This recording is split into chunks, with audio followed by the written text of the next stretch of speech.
Welcome into the Thursday edition of the X-Bomb Sports Live Show, and we have just agreed that cheese curds are the way to go. Absolutely. Deep dish pizza, maybe some cheese curds. Cheesy. It ain't easy being cheesy. Not according to Chester Cheetah. Yeah, that's true. But with that, I will be getting deep dish pizza tonight, I think. Sounds like it. And I'm your host, Drew Gwillem. And I'm getting deep dish. And this is Andrew, and he's getting cheese curds. Yes, I am. Oh, the food show has begun. I'm so hungry now. Yep. God damn it.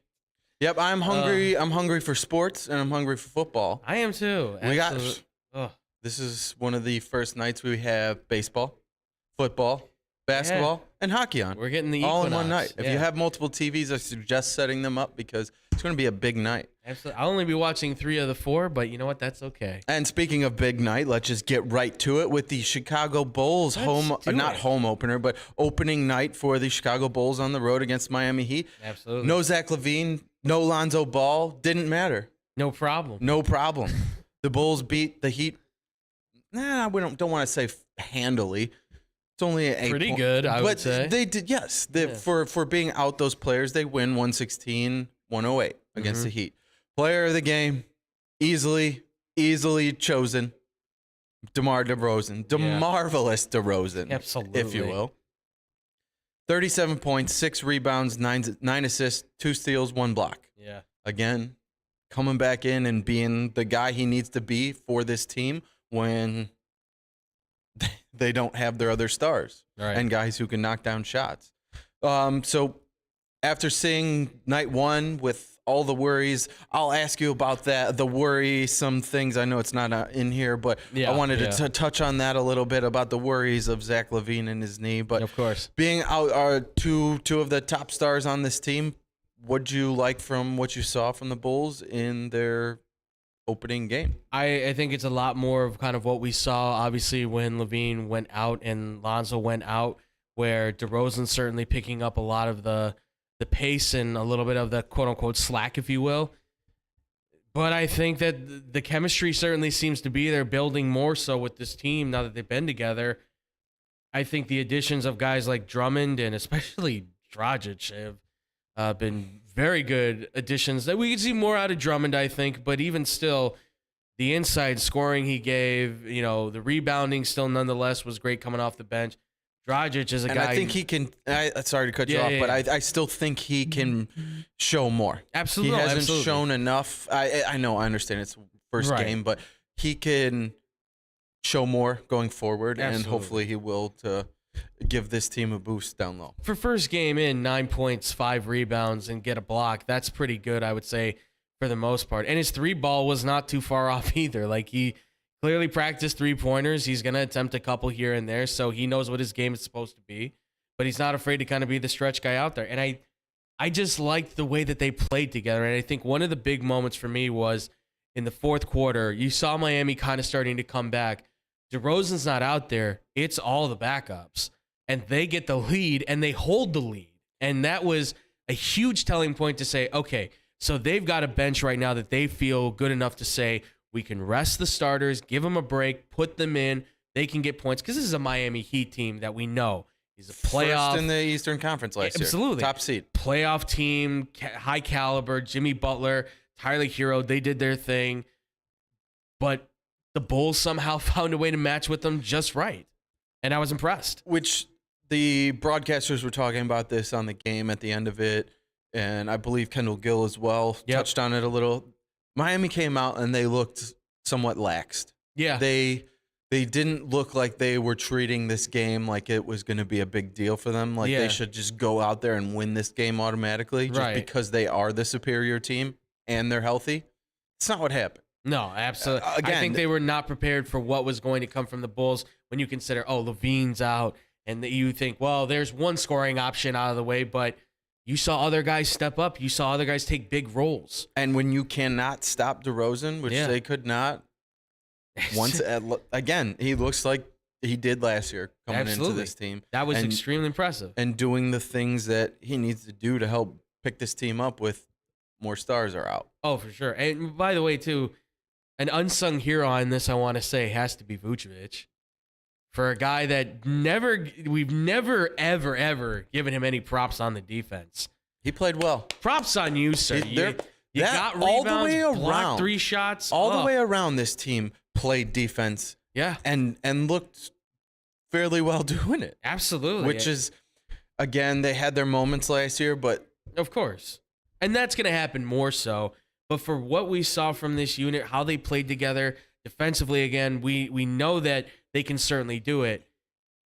And this new offense, we have to remember, this is a new offense. And for what they were able to execute, if you're telling me that this is without Zach LaVine, I mean, what's it going to look like when he does get back? Right. And that's hopefully that doesn't disrupt healthy. chemistry. But if you're telling me that he comes back in and he's fits like a glove, then this team should be right there in the top 4.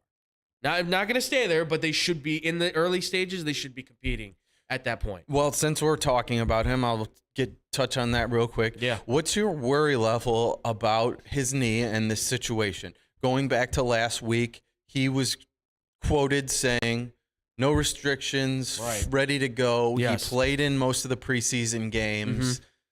And now all of a sudden, they're saying this was expected as a possibility. Right. And you have Zach saying that he's a full go, no restrictions, playing preseason games, like I said, and then week 1 starts and it's knee management. Right. Yeah. What's your worry level with this knee and where this goes going forward in the season? I think when it comes to LaVine, I'm kind of okay with the fact that they clearly, because look, win or lose in this game, I mean, I think they still played well no matter what. I think they still would have been able to play well. Again, doesn't matter win or lose. It's the first game of the year. I'm not too worried about it. But the fact that you won without him, I think, is a really good proving point. I'm sure there's a lot of fans are being, see, you didn't have to pay him all the money. Well, yes, I think a lot of us would certainly agree with that as well. And it doesn't look good. You just got paid, and now you're already doing load management in the first game of the year. But I do like the fact that I think the Bulls kind of took a precaution on this and said, look, if we're not feeling like 100% for you to go, then let's not test it. Let's not worry about this yet. Next game, you feel good to go. Let's make this happen. Because no matter what, if you're going to challenge for a chance to be competitive in the playoffs, and people may not like hearing this, you're going to need Zach LaVine there. Hitting big shots, being in that moment, hitting his 25 a game. He and DeRozan are going to have to be where they were last year, kind of going tick for tack, scoring point for point against each other. They have to be our version of the Splash Bros in a way, right? LaVine hits him from 3, DeRozan hits him from the mid-range. So I'm okay with the fact that they sat him out. It doesn't worry me too much right now. What's going to worry me is that obviously when we get deeper into the season, game 50, 55, if we're seeing he's going to have to sit out a full week or something like that, that's when it's going to start to be like, all right, or if that even happens sooner, that's when it's going to tell me, okay, so he's clearly not 100%. This is something where you're going to have to think about throwing more Caruso, more Kobe White, and even Dallin Terry into the situation now playing guard. There's going to be a lot of mixed matching up in there. What's worrisome for me is the fact that he said full go, no restrictions. Right, yeah. Was able to play in preseason games, and then all of a sudden, game 1, where it matters, you're out. Right. And you're not Set playing. the momentum. And there's nothing said about it. Yeah.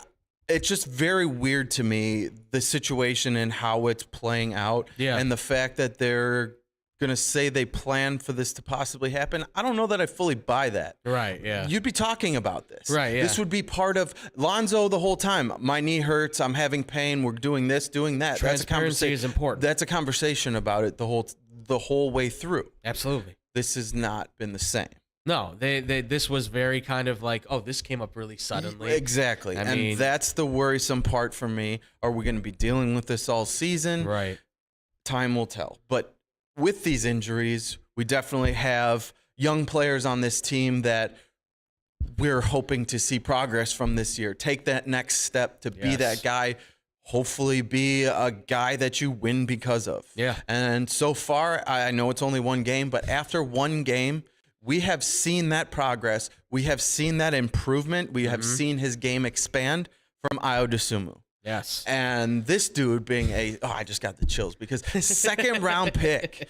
I gave myself the what chills. A steal. That's cool. But second round pick, this guy comes in, plays a ton of minutes last year, again because of injuries, Lonzo Ball being out. Here we are again. This dude is starting for this team.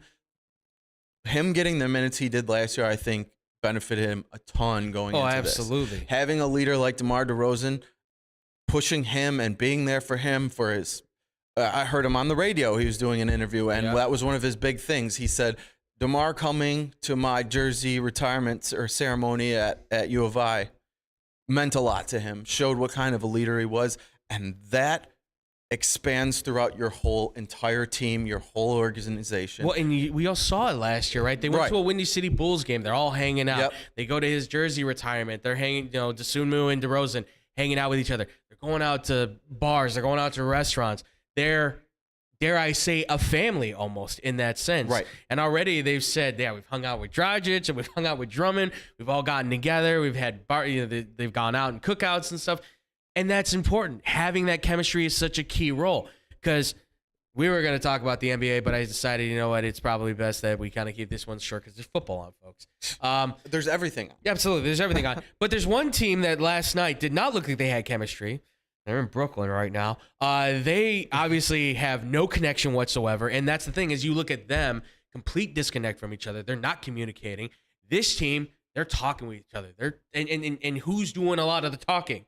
It's a second-year point guard. Io, second-round pick. Going to calm Drummond down when he's getting all worked up. That's leadership. Showing leadership as a second-year player is amazing. That's just something. That's why, okay, you talk about his age when he came out. Well, he was 22 years old. Well, he's mature, and you see that, and that's huge. And this guy absolutely, combined with what he did last year into this year, I mean, right now he's Alonzo Ball 2.0. You just found him way, way farther into the draft. Yeah. And he's same size, same skill set. Everything Lonzo does, he does too. That's not saying get rid of Lonzo, but you've got that guy. I think what Lonzo brings is much higher level and much more important to this team. But having Dosunmu is huge. Yes. All right, so his stats line from last night, 17 points, 6 rebounds, 4 assists, 2 steals, 1 block. Plus 15 in the plus minus. Plus 15. And he played the same amount of minutes that DeRozan did. 36 minutes. You're seeing improvement from his game, from his leadership, all the way around. And that's exactly what this team needs for this guy to help this team win games while Lonzo's out, if they even get him back. He's the perfect. He right now, I would say, if it's either him or Caruso need to be the guy that's leading the charge at point guard, because Alex Caruso's got the respect of those guys. He's got the veteranship. And obviously, Sunmu, though, he's got that youthful skill behind him. I'd say Dragic, too. But Dragic, I think, at this point is kind of a 3-and-D kind of guy at the guard position. 4 for 4 from 3 last night. Yeah, so. he was fantastic. And I think that's the thing, is they loaded up on the guards. We didn't even see Terry yet, and I'm excited to see what he can do. But I think you've got enough there that you can recreate Lonzo Ball in what you would call the aggregate, right? You got enough points there, enough rebounds and assists from players that you can say it's not Lonzo, but you can recreate him through the defense, the points, the rebounds, and the assists, and the three-point shooting.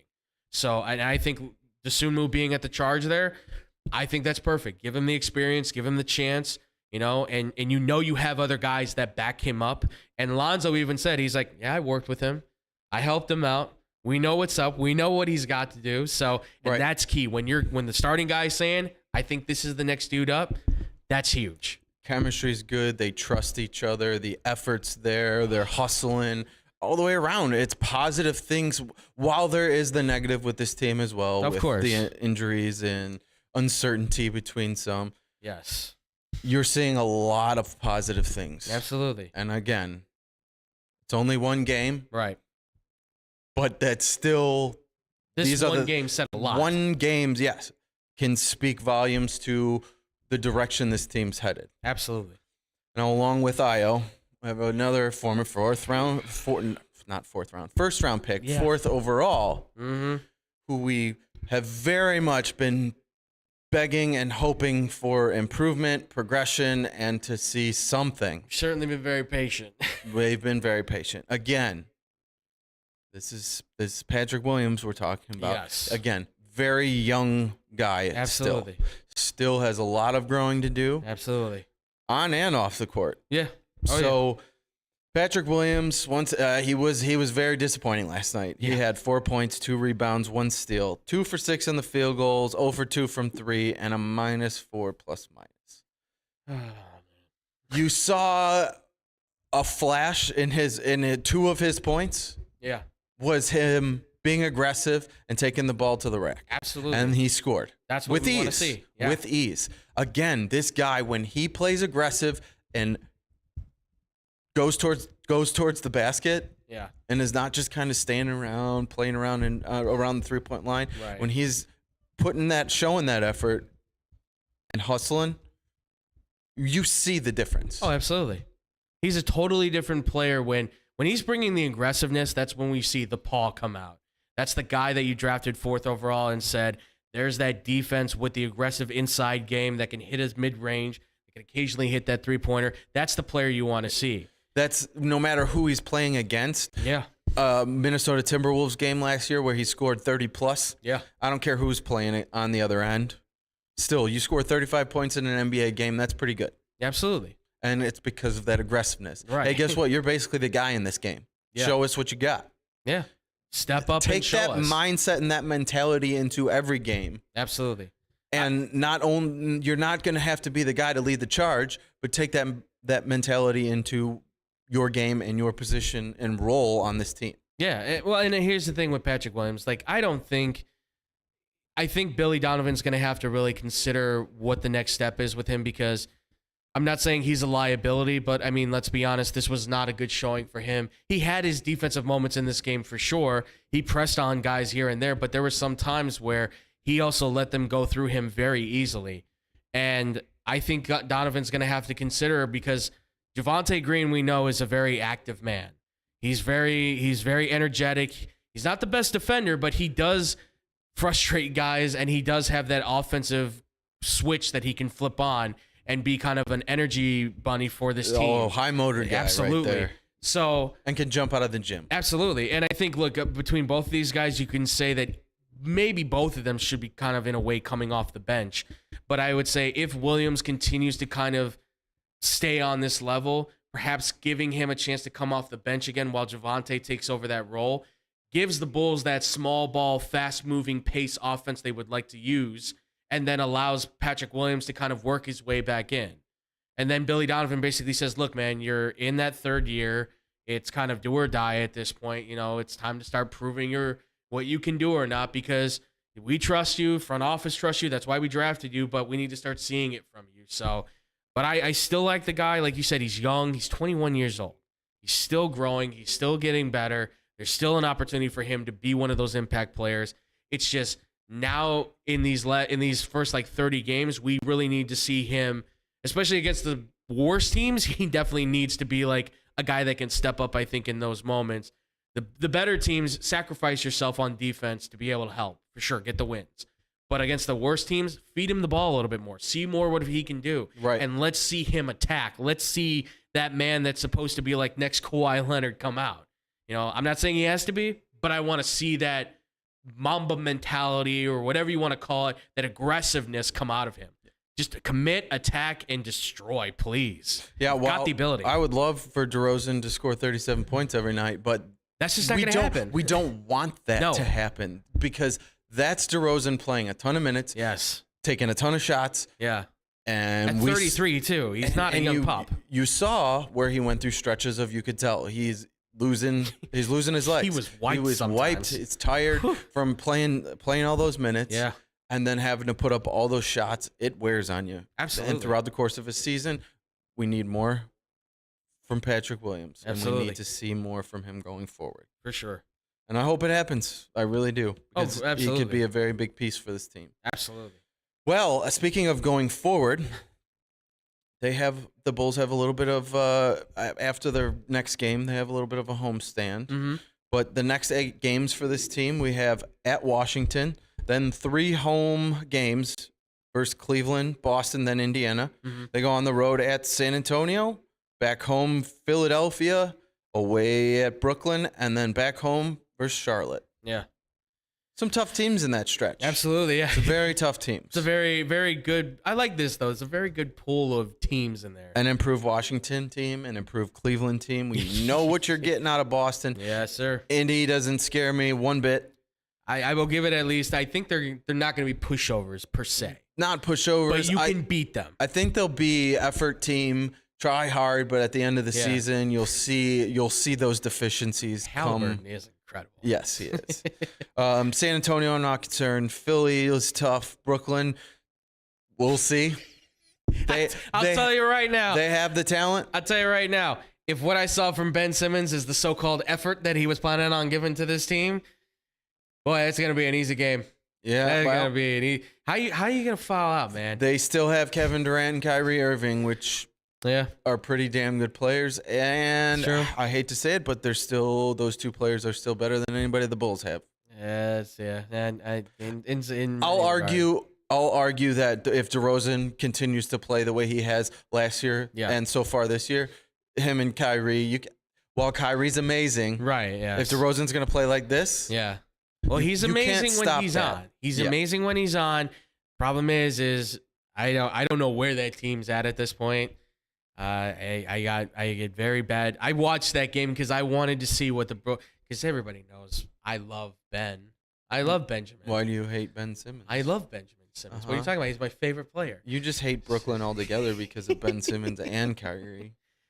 Come on, man. If they had Russell Westbrook on there, that would be the trifecta. That would be awesome. That would be the trifecta. Would that be your least favorite team of all time? Maybe. I don't know. Probably. You're talking about two head cases, and I'm not sure what's going on in his brain.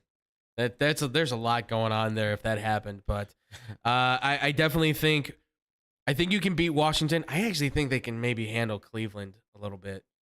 Cleveland looks good, and I know Donovan Mitchell played really well in that first game, but I still don't know if he can be that player that can turn it over. But he did play well, so I think it'll be add him to the mix of what they had, though. Yeah, that's the thing is that I think more time together, a little bit more chemistry. Because I watched their game, they looked a little bit kind of jumbled, but look, by game 15, I think they might be able to have something going because at the end of that game, they had something clicking for themselves. So I give them props on that. Boston's going to be a hard one. Tatum looks great. The rest of the guys, though, need to pick up the pace. Indiana, you should be able to beat. San Antonio, I don't know why Pop's still there. I mean, I would hang it up if I were him at this point. Jesus. Tony Parker even said, he's like, dude, go sailing or something. Yeah. Like, get out of San Antonio. Enjoy the rest of your life. Yeah, but Pop loves basketball. Got to give him credit on that. Right. I don't know about Philly. Right. Because they did Harden ball, which is where James Harden hogs the ball. And they lose the game. So, yeah, basically they haven't changed anything. No, not at all. Well, listen, when Embiid's getting all the feed, they win games. And there was at least 7 different moments in that first game. I don't know if you saw it, but there were 7 different moments where you could have easily just dunked it to Embiid and he just puts it in. And they're probably winning the game then. But I don't know. So I think they might be able to actually beat Philly. Brooklyn again. It all depends on what shows up. If it's just KD, well, then that's going to probably be an easy day. Just let KD shoot all day. And then as for Charlotte, I think they can beat Charlotte in these early goings. There's just not a lot there right now. Yeah, but they'll get better. I'm with you. I think they can take Washington. I think getting Cleveland early on, and they're going to play them a bunch anyways, absolutely. Getting them early on while they're still trying to work some things out might be helpful. I think that game could go either way, but they have a shot. It'll be a close game. Again, these depending on, is Zach going to play the home opener? Right. Is Zach going to play back-to-backs, which might not happen right away? If he plays there, that's the element they need because that takes another guy away from the lane and stuff. Yeah. I don't think they'll take Boston. I think they should beat Indy and San Antonio. Again, Philly, if they play like it's Harden ball. Again, they were playing against the Celtics, who is a much better team. Of course. Okay? So you'll see different things. I think if Drummond can do a little bit against Embiid down low and help play some defense there, they'll have a shot. Oh, yeah. Brooklyn, again, if they're not clicking well together, and the Bulls are, that's a very winnable game, and same with Charlotte.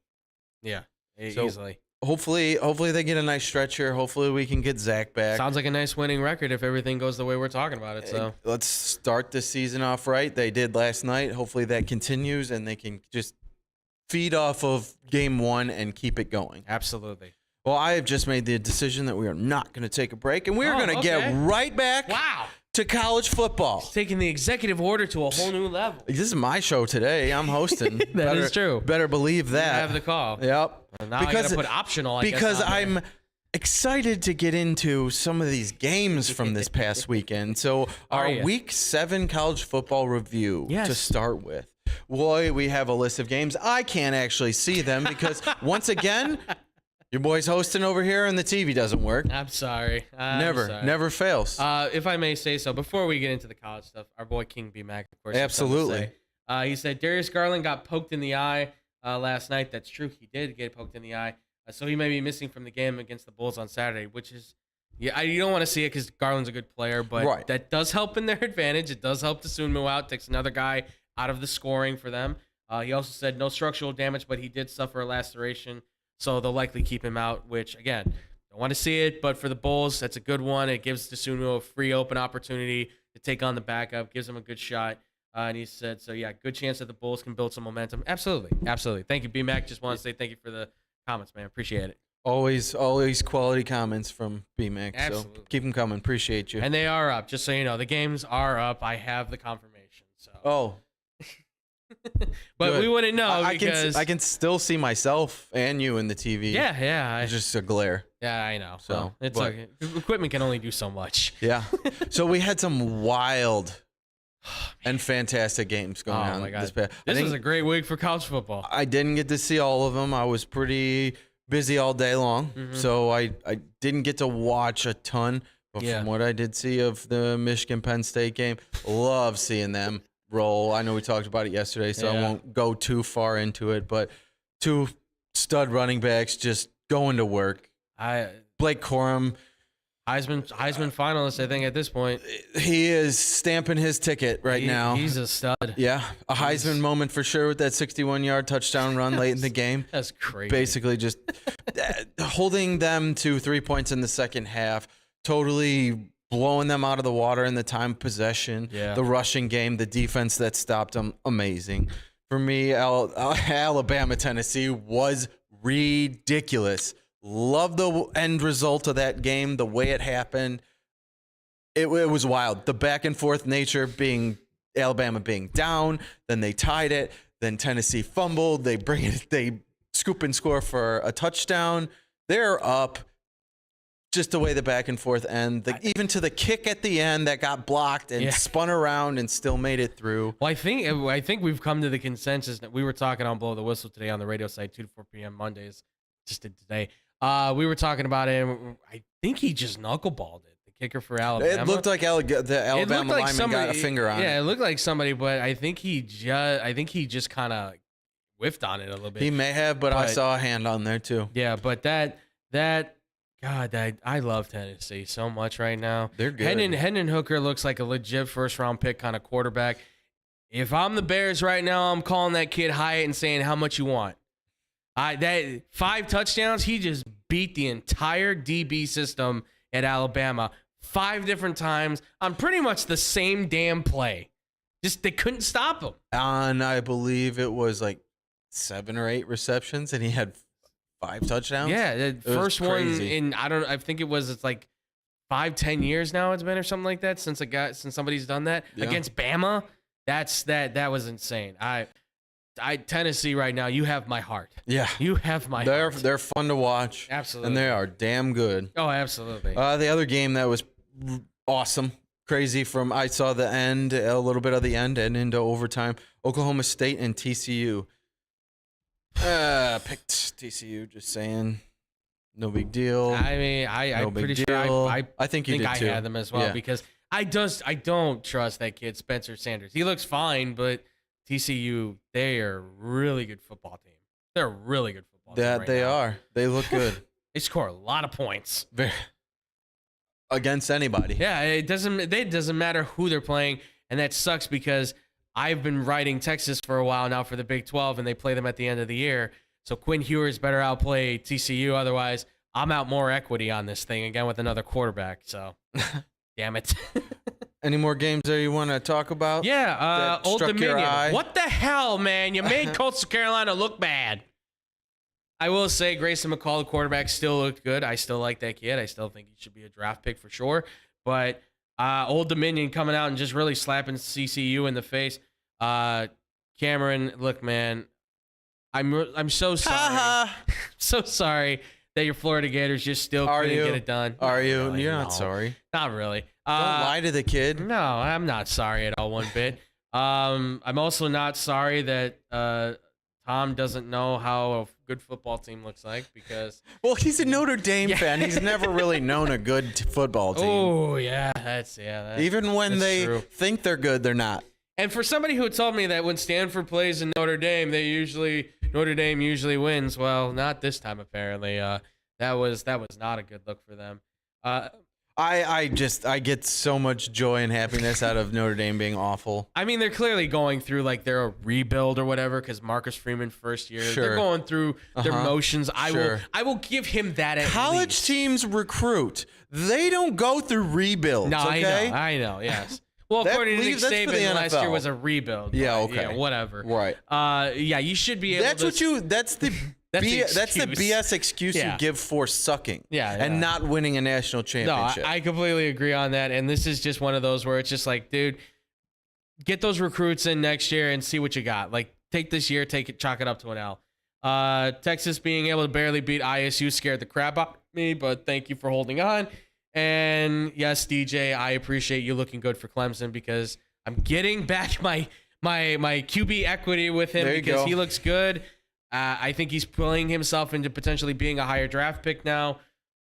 This week's going to be tough, but I like the way he's playing. So, they're definitely, they have turned things around for sure. Yeah.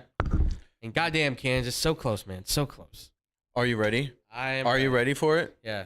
Are they ready for it? I think they should I think we're ready for the pick six. Let's do it. Pick six. Come on, let's do it. Give me the grief. Let's go.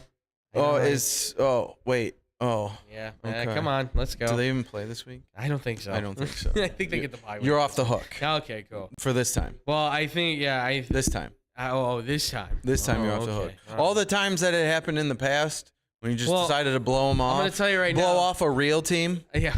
I'm going to tell you right now, they play Michigan State next week, so don't be mad at me if I don't. There is, I don't. That's always a huge rivalry. That's true. For one. That's true. And those games usually end up somewhat close. While they may pull away at the end. Yeah. They're never really fully dominant. Okay. Look at the game last year. Kenneth Walker ran all over them. That's true. All over them. That's very true. So I'm not saying it's going to happen this year. They're going to roll them and kick their ass. But I'm just trying to make excuses for why they better be on here next week. Okay, that's fine. I mean, listen, man, if something happens like, let's say, the last time these two played and an upset came from a blocked field goal that got returned for a touchdown. Shut up. Guess what? You're just digging that hole deeper for yourself. I know. I really am. I love you. With a bunch of crap comments like that. I love you. You burn. You can burn. All right, man. You burn in hell. Yeah, I know. Okay? I know. I'm already going there, so I know what's up. Oh, biggest upsets. Yeah, was that in that? Was that in that one too? Let's talk about Appalachian State. You want to? What else? I'm not the one bringing any of this up. LSU sucks. LSU sucks. You're a Cincinnati bandwagoner fan. I know that's only coming out of game one. All right. Starting this game off right. Who got who? Number 14, Syracuse. Good call on them last week. Looking good still. Rolling 6-0. They're going good. Who would have thought Syracuse football team would be ranked 14? There's a lot of basketball schools in this top 25 all of a sudden. So number 14, Syracuse, 6-0. At number 6, Clemson, 7-0. Spread is Clemson minus 13.5. Over under 49.5. I'm gonna keep taking Clemson. I will say though, I think this could only be by a touchdown because Syracuse's offense has been actually really good. Their running back Tucker is actually pretty outstanding. He's a pretty shifty back. I would equate him to kind of being like, if you will, a poor man's Jonathan Taylor kind of player. Just can do a lot of everything on the field. He's a really good playmaker, and their quarterback Schrader is actually pretty good as well. So I'll give Clemson only a touchdown on this, and I think I'm going to take the... Oh, God. I'll take the over on this, but just barely. That's where I'll stand with this right now. I'm with you. That again, like we talked about last week, Syracuse defense pretty damn good. Yeah, they're God, yeah. And Jesus. while I don't think they can totally stop Clemson, Mm-hmm. they haven't played a caliber of Clemson quite yet. No. So I think Clemson gets it. I'm gonna say 10. Yeah. I think they can get a 10-point, if not more. Okay. And I'm going to go with the under just because of the defensive wise. I think they can slow them down some. All right. Next game, we have number 7, Mississippi, 7-0. 7-0. Okay? At who? At some team in the Bayou who's not very good. They go by LSU, and they have a terrible head coach. And their team sucks. I mean, I don't know if I told you, but LSU's terrible. I'm not disagreeing with the head coach thing. I didn't like the hire. Yeah. So Well, they're favored to win. Yeah. LSU -2 over You under shocked the hell out of me. 68. Yeah, me too. Are you going to go with them here? No. Or yeah. No. I'm Okay. straight up. I'm going to tell you right now.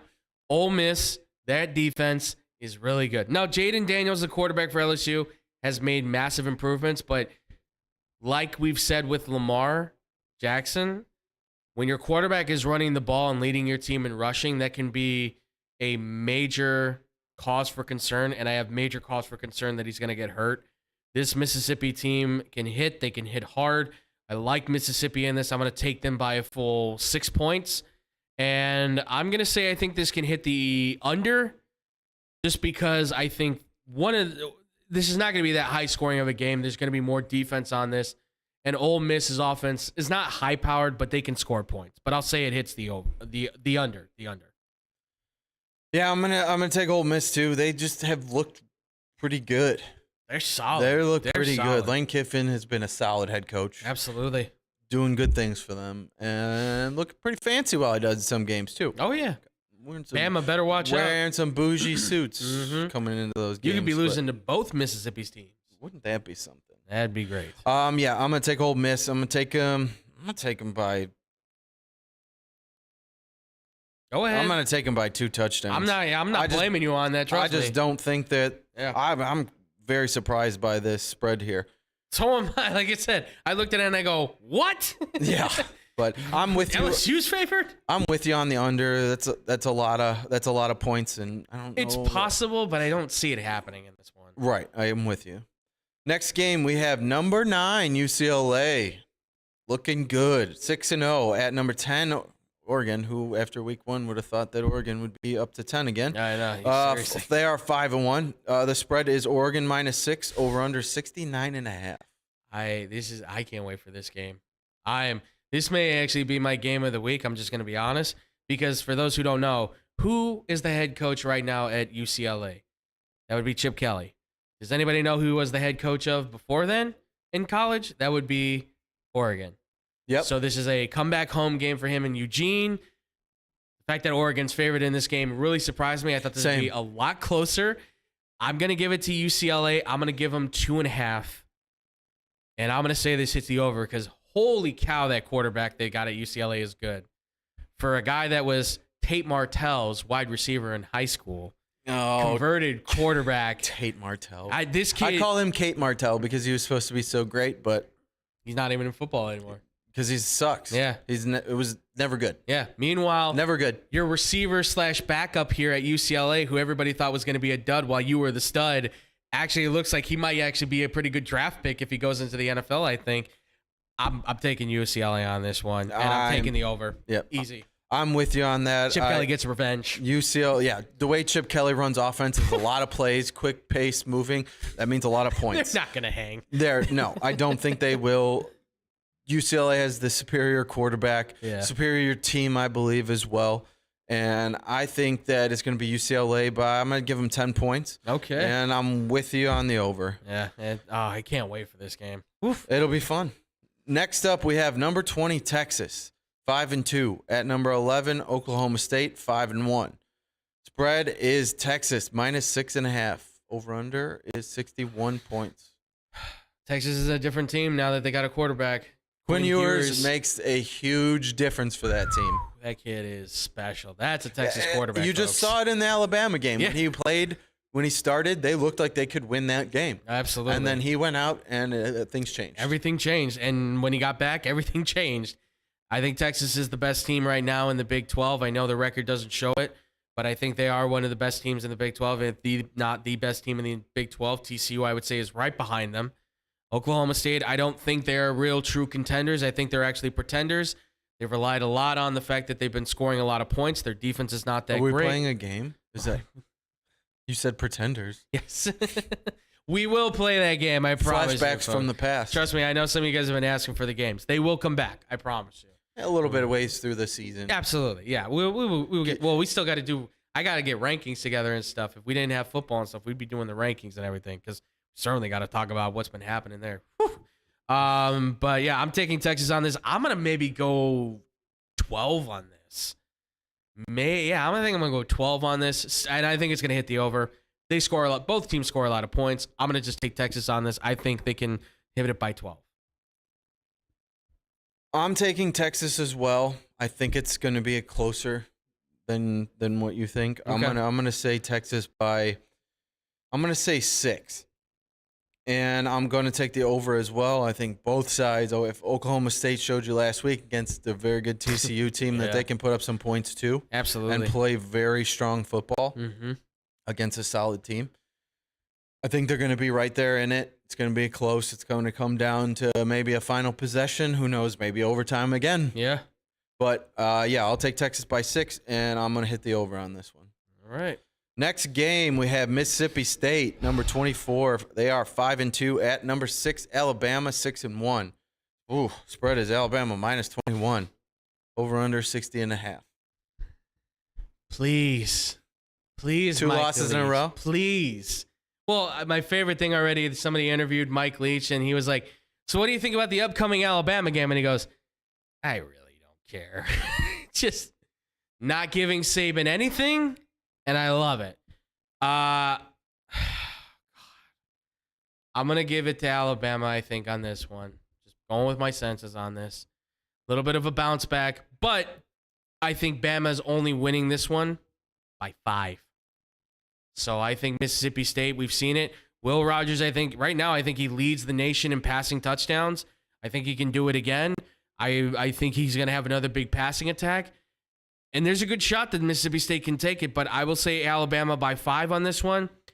And I will say it hits the over. Both these teams can score a lot of points, but I think Bama gets a little bit of a bounce back on this, but please make sure I'm wrong, Mike Leach. Please. Let the evil empire fall. Destroy the Death Star. Kill Darth Vader. Darth Saban, I mean. Sorry. Darth Saban. Yeah. Wouldn't that be something? The Sith Saban. Unfortunately, I don't think it's going to happen. Yeah. Again, I don't think it's going to be all that close either. I have my fear on that too. I do think Alabama's going to come to this game pissed off after losing and dropping down in their ranks. Literally. And Nick Saban was mad. Yes, they're all going to be mad. They're going to come out. They're out for blood. Yeah. And I think they're going to get it.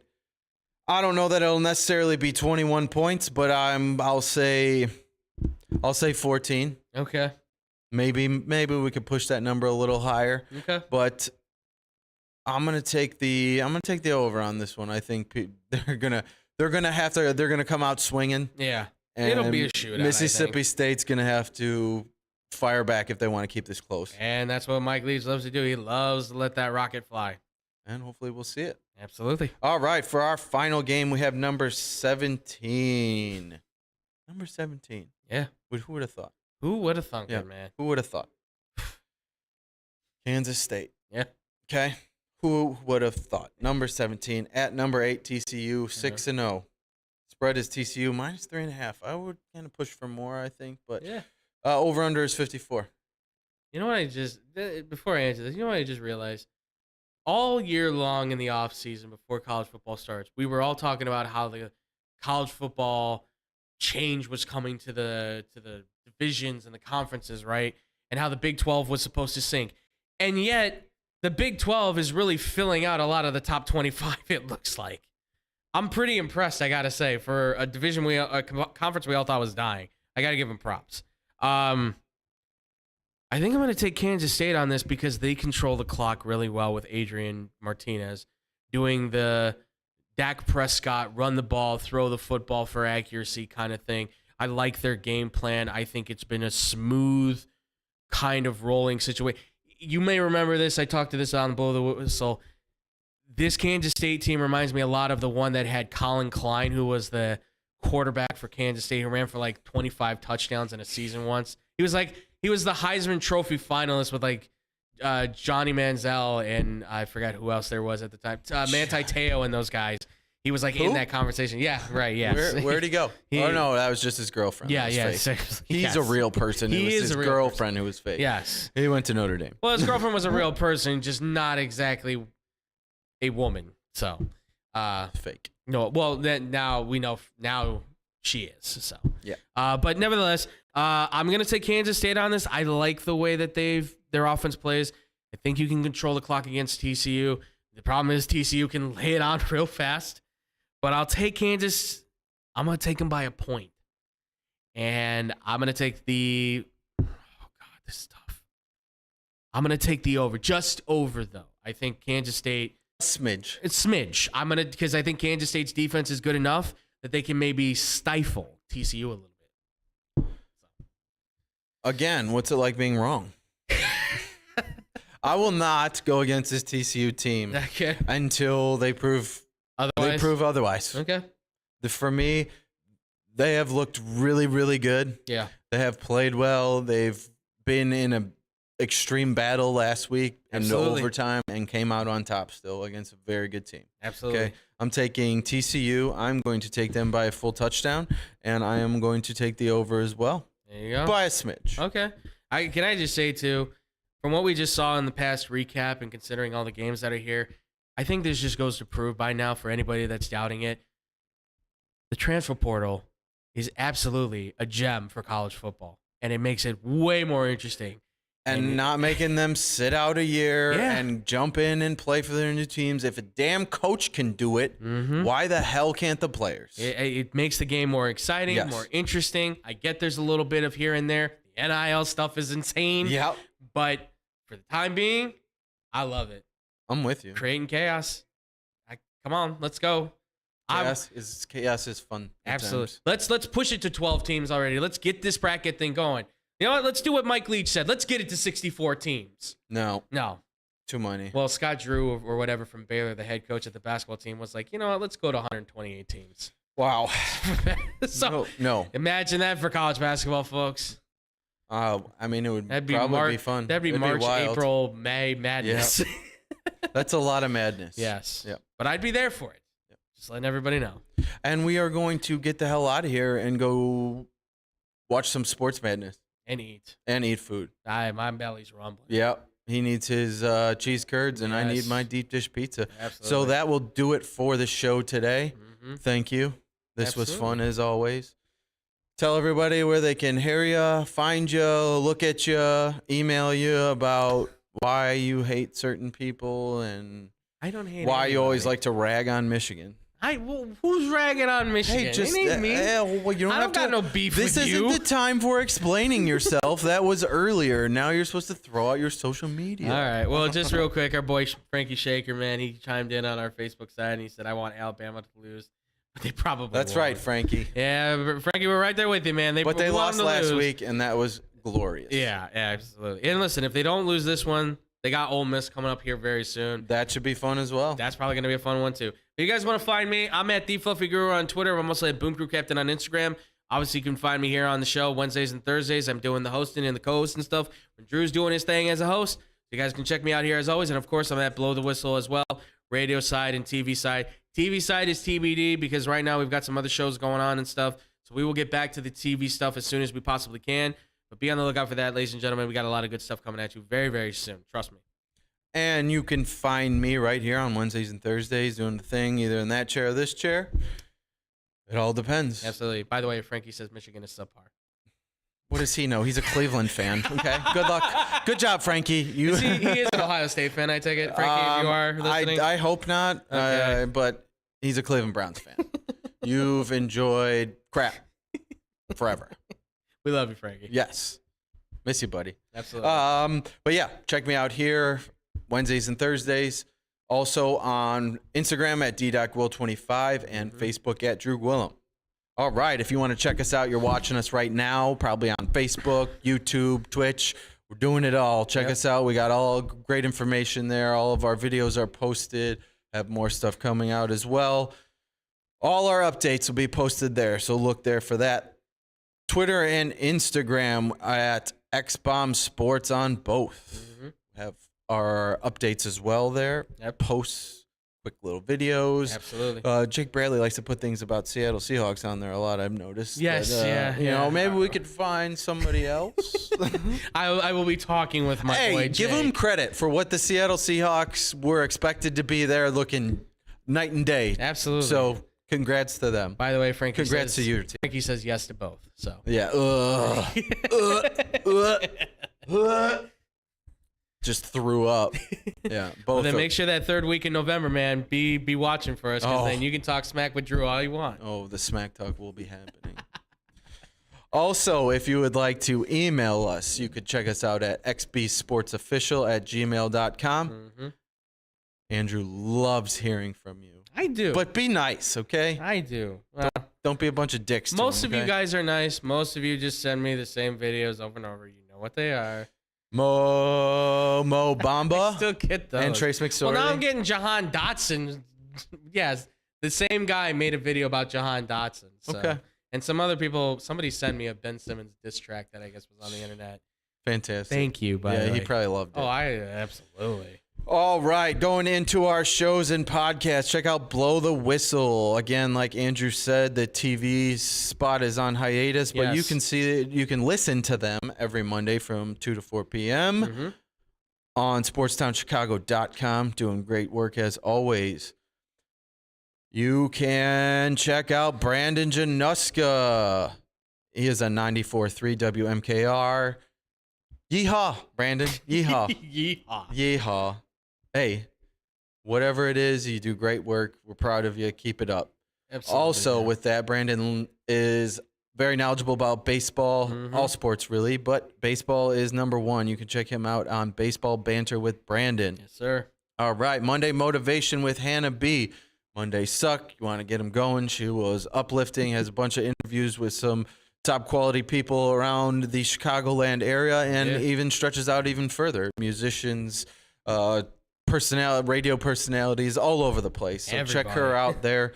I know she's had a little hiatus from that as well. Yeah, she's got, a new car, a flavor of yogurt named after her, free clothes. Must be nice being famous. And you know where all that comes from? Hannah B on the radio. Yes, sir. Doing her thing.